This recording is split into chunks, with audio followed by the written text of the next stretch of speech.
Okay, so the next thing that we need to do, now that we have our Windows VM set up, just open up Firefox and type in CodeBlocks.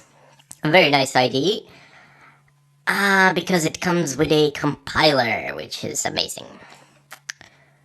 Not a lot of IDEs actually come pre-bundled with a compiler, so go into Downloads, download binary release, and scroll down, select CodeBlocks MinGW setup.exe.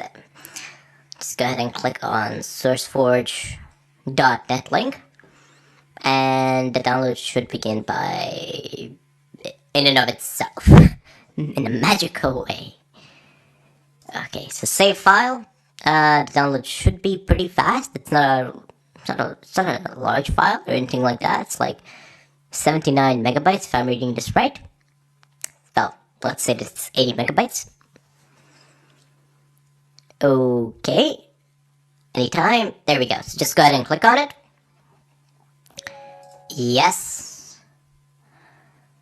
And it's gonna pop. Let me just go ahead and minimize the browser behind us. So just go ahead and click on next. I agree. Next. Install. And this is gonna start. So this part shouldn't also take too much time. This should also be fairly fast depending on what sort of hardware is your VM running. Okay, so it's happening, and it continues to happen. Theme song, something. Okay, it's still ongoing, come on. Race with the mouse to the end of the line.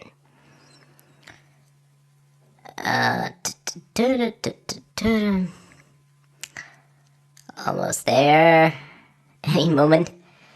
Anyway, we could have used different IDs, but we don't really need to do much coding actually. We just need to download the code, modify it a little bit, and then compile it.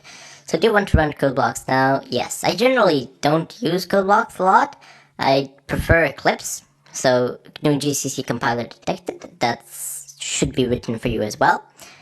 As I said, I generally use Eclipse, but for this sort of project where we don't need to do a lot of coding, it's not worth our while to actually download the compiler separately and then link it in Eclipse.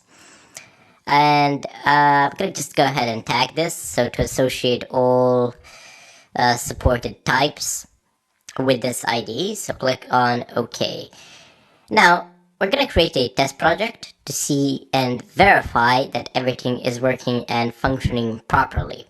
So go ahead and click on Create a New Project, select Console Application, just double click on it, click Next, make sure you have C++ selected here, click Next, and project title shall be Random String.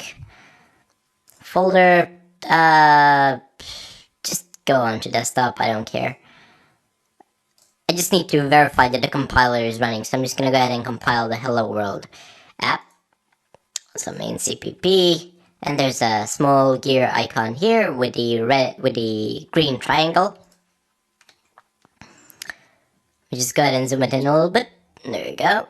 And let's go ahead and click on it. Okay, so Hello World is printed out onto the screen. The compiler is working just fine. It's all set up and it's all merry and dandy. So that's all we needed to do there, really. Next, we're going to go ahead and download the keylogger from GitHub, pull it from GitHub, modify it, and then compile it.